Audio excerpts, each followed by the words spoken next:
Hey, what's up, guys? This is David Labby with Big Man Fitness, and you are seeing Day 13. So, today's day 13. I'm up to 22 reps for each of my exercises, the 10 exercises that I'm doing. I'm sticking to my diet plan. Things are going well. I'm staying accountable. The only thing that I am trying to increase, which I did a little bit better yesterday and today, is increase my yoga.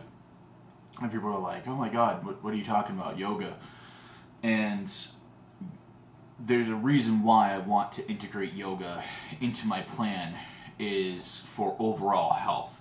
So I'm not just doing this just for gains, because I do want to build muscle, lose fat, and because of my body type, I do gain muscle pretty easily. And I notice that when I do exercise, the weight is coming off. My pants are looser, my shirts are looser, everything's fitting better. Hopefully by next month I'll be going clothes shopping. But yeah, yoga though overall helps with multiple aspects. It's kind of like each aspect. So there's muscle building, exercises. Then there's the cardiopulmonary aspect, which increases oxygen saturation and utilization. And then yoga it's stretching, but also it's breathing, and it's just not static or ballistic stretching. It's breathing as well throughout, and it also helps with a mental focus. If you work that into your program. Sorry about the pause. I was just trying to think of the best way to explain it. Some people think of it as meditation. Some people think of it as prayer.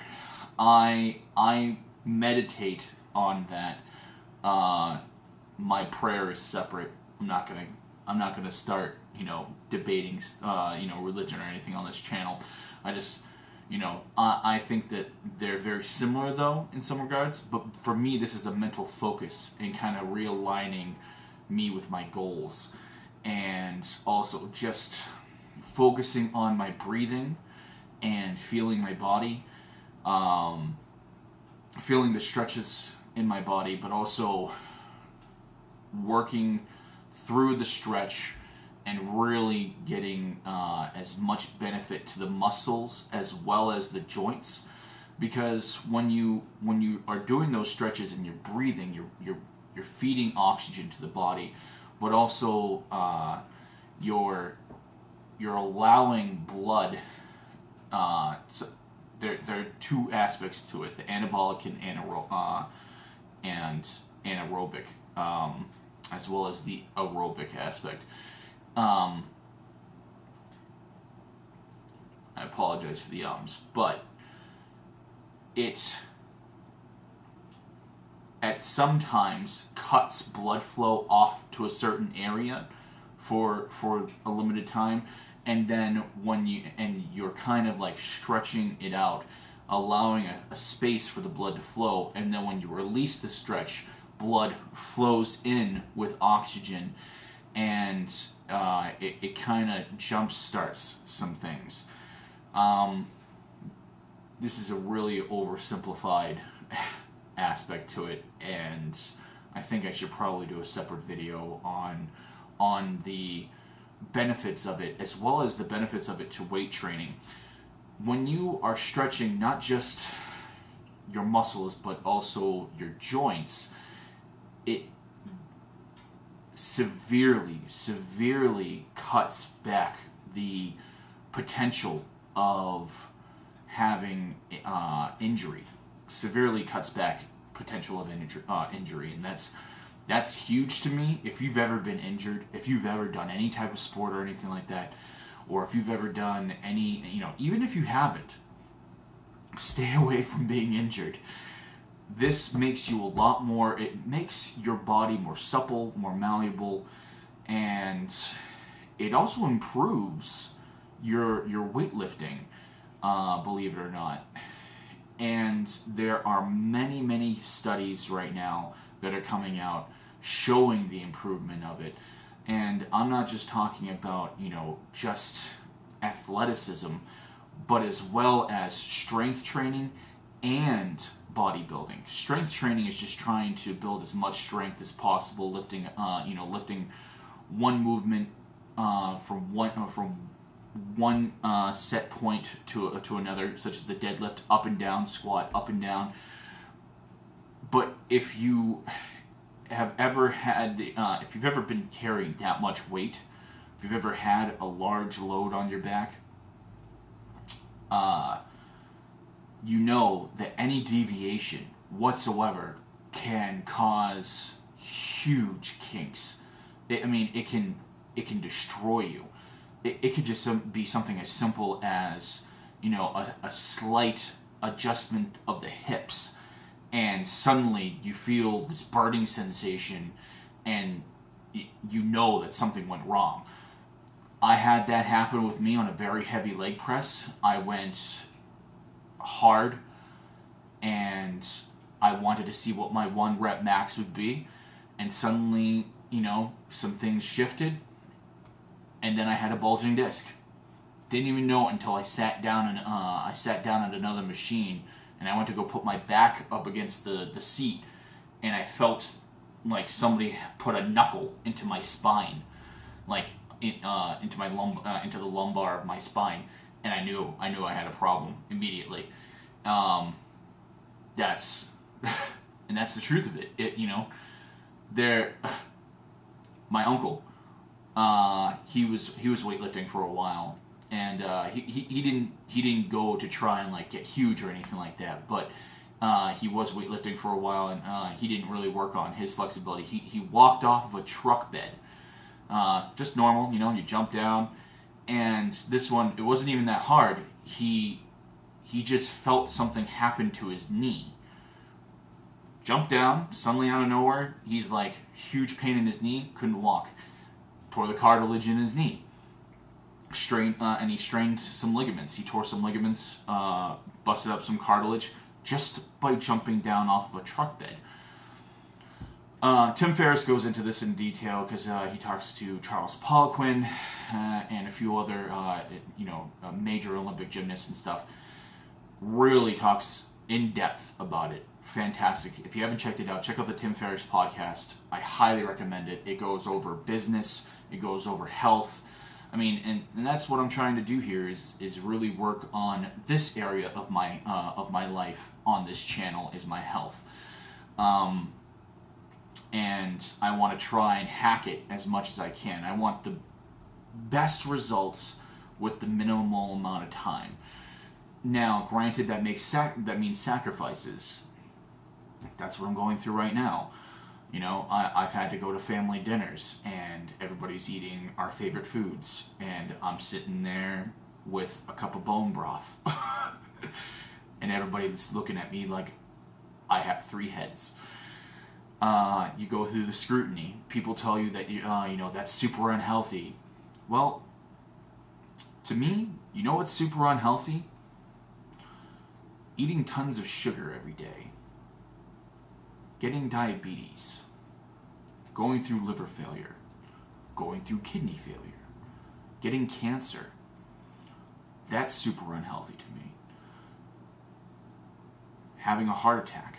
Having cardiovascular disease. Those are things that run in my family. Every one of those. Every one of them. And everybody had the same habits. Eat in excess. We all... We're learning more now than we ever did before about what the body is capable of. And a lot of the times, people think that they equate one thing with the other. People passed out, people have heart attacks, people go through these crazy diets, and suddenly, they pass out, and the doctors say that they're going through some sort of failure or something like that. They did it wrong. they had no nutritional support. I upped my nutrition. I was starting to feel a little low, right? I started taking another supplement. I got back to my three times a day. That now I know that's what's going on. Ketosis, you deplete your stores of nutrients. You need to have a higher level of nutrients. That's fact, especially if you're drinking so much water. I'm drinking 2 gallons a day, which is a ton. It's a ton. And I know that. And you have to keep up with your nutritional saturation. If you don't, it could mean huge, horrible things for your body, because you need that. What you don't need is sugar. You do need a certain amount of carbs for certain things, right? So that's why I'm making, like, this week, you can go without for a certain amount of time. Getting into ketosis and getting into it faster, people are like, oh, you need to have high fat. You do not need high fat to be in ketosis. What you need is lower carbohydrates. Lower carbohydrates will keep you in ketosis. Eating fats helps trick your body into getting into ketosis, because that's just one of the fuel sources. So it automatically helps you start transferring things, because it's like, oh, well, I'm getting this, so I better start producing ketones to help transition it into energy. You don't need super high fats. I would recommend at least moderate fats. And if you want, you can have a high fat diet. There's nothing wrong with that when you're in ketosis, because your body's going to utilize it anyway. A few things that I recommend: moderate protein. If you want to go high protein, if you're going for bodybuilding, that's a totally different case, and I would definitely space it out throughout your eating area, your eating zone, so that way you're maximizing your protein synthesis.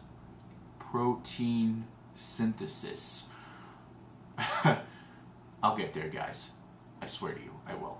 But, and that's what my experiment's going to be. Right now, I'm experimenting with different food types. What can a progressive diet do? How much weight can I lose? How much muscle can I gain? I'm not really focusing too much on the bodybuilding right now, on the muscle building, muscle gaining, and strength gains. That's going to be my next cycle. But for these 3 months, I'm really trying to drop the weight. And it's not about the scale. It's about feeling better, losing fat. I want to lose not just the spare tire, but the 16-wheeler that came with it, right? I was 408 pounds. I had severe sleep apnea. I still have severe sleep apnea. If I could mitigate that just a little bit, guys, I can't go camping with my family without bringing, unless we go stay at a cabin or rent an RV, so that I can have a CPAP machine to go sleep. Because if even one night without my CPAP machine blows, absolutely blows. All right. Well, I've been ranting enough. I hope that some of this made some sense to you. And if you like the information that I'm giving, and if you think that there's some value in it, please hit the like. I would definitely, it definitely helps with the rankings of these videos, so that way I can get out to more people. Please leave a comment. Ask me some questions. What is ketosis? What are you, what are, some things that you're doing? And also comment on what you guys are doing. What are you guys doing for weight loss? I'm trying a biohacking thing where I'm trying to hack my physiology and do some crazy things, within a 3-month period. Maybe not the best thing for everybody, and it definitely won't be something that's sustainable. And that's what I'm trying to say. This is something to just kickstart some things. I don't want to do this in the long run. This isn't something I want to do forever.